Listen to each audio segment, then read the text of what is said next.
So we are going now to move to the next speaker. The next candidate on House District 65, another gerrymandered, all are gerrymandered. We have 5 House districts for Texas House in Denton County. They are all gerrymandered, so we are very happy to have our candidate. We didn't have, no, we did have one last 2 years ago, but so. Yes, thank you very much. First of all, I want to thank you all for coming out on this Sunday afternoon with the weather. It was raining, so thank you very much for that. My name is Detrick DeBurr. I live in the Colony, Texas, and I plan to be the next representative for Texas House 65. Okay? Thank you very much for that. Thank you very much for that. Really, really simple. I'll tell you, I've been a planning and zoning commissioner in North Texas for the last 18 years. I did 9 years in Cedar Hill, Texas. I was the chair of that for 4, and I'm currently in the Colony I was the vice chair, but I've been on that commission for 9 years. Here's one thing that I know for sure. North Texas is growing, okay? 1.6 million new people coming to Texas between now and the end of this decade, right? They're coming to one of what I'll call the Triangle Cities. DFW area, right, Houston area, or the corridor, San Antonio, Austin, right? Flower Mound, 80,000 people. They're projecting that to top out about 110,000 people by 2045. Now here's where I'm going with this, right? You got to know how to manage that growth. It has to be managed in a way to facilitate not only economic development, right? Make sure that the cities are growing in a way that it's fair to everyone. And I'm telling you that your state legislature has zero, I don't want to say this. It's almost like a toddler behavior as it relates to growth. They are anti-city at this point. Yeah. If you look at HB 2127, they're tying the hands of the people you are electing today to manage the growth that you're going to have to live next door to, okay? And so what I think I bring to the table is I understand what it takes to move people around in the cities. We've been doing it for the last 30 years, guys, right? That's what we've been good at. That's why you have people coming, whether it be through the southern border or through the northern border. We've been doing a great job of managing the growth. But your Texas legislature, as of today, I can't tell whose side they're on.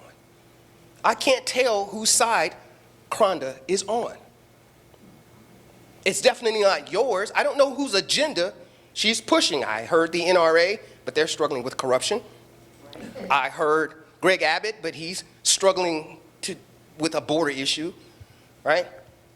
They say when the elephants fight, it's the grass that suffers. That's the people. And so you have them bickering, fiddling and faddling, acting like toddlers on a playground, as opposed to addressing policy. They're into politricks instead of policy. So here's what we're going to do. Like I said, 18 years of experience as a planning and zoning commissioner. I'm a software developer by training. That means I think very logically. I like to write a lot, so I'm pretty thoughtful, I guess, with my words. I think we have some couple of what I'll call high level issues that we must address, especially over the next 10 or 15 years. One, we have to fund public education. In the discussion, case closed. We have what's called, thank you very much. We have an Hispanic achievement gap as it relates to education. We will have a growing Hispanic population in Texas. Education is the #1 way to improve income and quality of life increase, okay? So what you'll what you will have over the next 10 years is people going to schools that are being defunded, right? Making less and less money, making the state poorer. Making the state poorer. We must expand Medicaid. Medicaid, you do know, is the #1 single payer for mental health, right? And we turn that money away. Third, we must have reasonable and rational gun legislation. It is no reason an 18-year-old should be able to get an AK-47. Completely unacceptable. We cannot have people with domestic violence issues, right? History of domestic violence, or mental health issues, having access to guns. These are things that we can fix, okay? So what I intend to bring to the table is some adult supervision. Unfortunately, some adult supervision. What I can promise you is you may not always agree with me, but I can be agreeable. I can promise you that I'll be present. I can guarantee you that. I can promise you that I will tell you the truth and the whole truth and nothing but the truth. I can't promise you'll like it, but I can promise you that's what you're going to get from me, okay? I'm on your side. I'm not on Trump's side. I'm not on Paxton's side. I'm not on Greg Abbott's side. I'm on your side. Because at the end of the day, you're responsible for making that choice and sending me to Austin.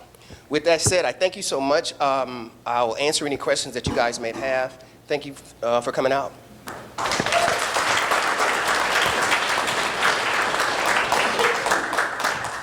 Questions for Mr. Detrick DeBurr? Yeah. Yes, thank you very much for your inspiring presentation. Thank you. Oh, yes, thank you. Could you just explain HB 2127? You're right. In a nutshell, basically, it's a preemptive law, okay? And what I mean by preemptive law, it's a law that basically, we have two types of cities in Texas, home rule and general law, right? Home rule basically means we rule our home, right? There's laws that we can make. So there's city ordinances. However, those city ordinances, right, only can go up to, so to speak, I'm trying to make it simple here, state law, right? So there's been a preemptive action to say that no city can implement law that subjugates state law. Case in point, you have currently today 70% of your people who voted for decriminalization of marijuana in Denton, and your today Attorney General is suing the city, right? He's not giving them more money to help with the issue. He's not sending any more money to help with policing. He's just saying you can't do what the people said they want to do. But HB 2127 is a bill that basically does preemptive, it's a preemptive law to keep cities from doing certain things. I'll give you an example. The city of Dallas, and I have to tell you, this is my opinion, okay? The city of Dallas, the city of Houston, Austin, they're kind of sort of progressive cities. Not to mention number one, they're extremely large cities. So the way they do things in Dallas probably needs to be a little bit different than the way they do things in Flower Mound. Okay? Only makes sense, right? So the city of Dallas has been able to implement things like minimum wage laws or ordinances. Cities do ordinances. They, for example, are required. They require construction workers to have a 10-minute break, for example, every 4 hours or something like that for water. It had to do with the heat. So cities could pass these policies. They can't anymore. As a matter of fact, that's been struck down. Okay? So these types of little small things, you have to ask the state. And here's what I think is happening. You have people who you voted for, your city councilman, that mayor or whatever, you're on your planning and zoning commission. All you're trying to do is figure out all these people coming to your city. Really, really simple, right? Now you have to answer to somebody from New Brunswick who knows nothing about you, right? But they passed a law that said you can't do this and can't do that. I believe in urban autonomy. And what that means is that a city needs to be able to make the necessary ordinance adjustments and changes to manage the growth that they have. HB 2127 goes antithetical to that. And that's just one of them.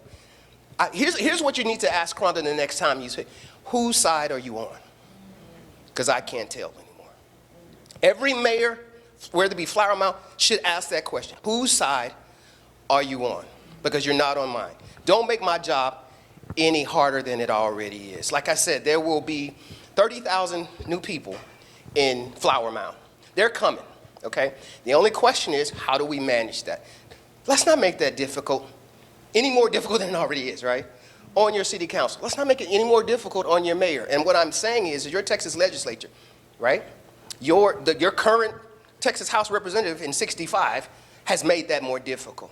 And so now your city attorney now is trying to figure out what can we do and what we can't do. That's what it does. Thank you very much for the question, though.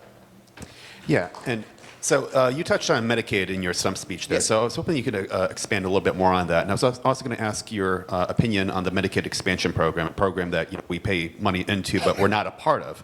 Right. So are you for Texas joining the Medicaid expansion program, and what are your other thoughts on Medicaid in general? Yes, short answer is yes, I am. I think we turn away a lot of federal dollars. And I think we do that primarily because we don't want to, it's Obamacare, right? That's the term, Obamacare, and we don't want to support that. And I think it's really, unfortunately, along the political lines, right? But at the end of the day, if you think about the demographics, we need that level of support. So these are people, right, who would normally be going to an emergency room, right? And we're finding out that a lot of those costs can't even be passed on now. And so we're running into those cost issues that are landing in the seat of the hospitals, landing in the seat of local people to try to make this up. So we have federal dollars for this already. I mean, I'm preaching to the deacon board, as they say, already here, right?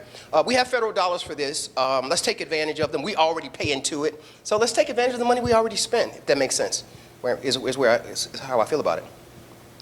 And that's an easy one. That's an easy one.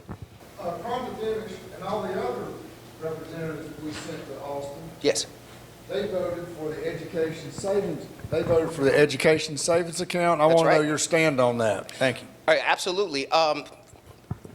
Currently presented, vouchers are a horrible idea.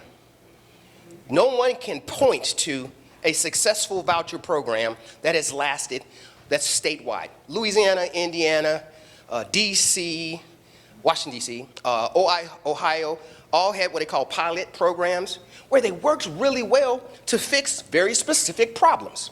Like in I didn't mention Wisconsin, but Milwaukee, low-income people, and they did some type of tuition support, right? It makes perfect sense there, right? But widespread voucher programs have not worked anywhere. Let's look at Chile. They've created social segregation, financial segregation, and racial segregation. That's been the end result.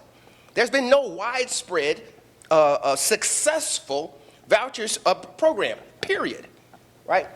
We point to Louisiana, but then they also mentioned that they had Katrina. So here's where I am with it. I do think that tuition subsidies may or may not make sense in certain specific cases. Very income specific, very geography specific. But the moment you roll that out statewide, you lose all the benefit of the focus, right? You lose all, and quite honestly, I see it as a backdoor way to defund public education, which has been a national move.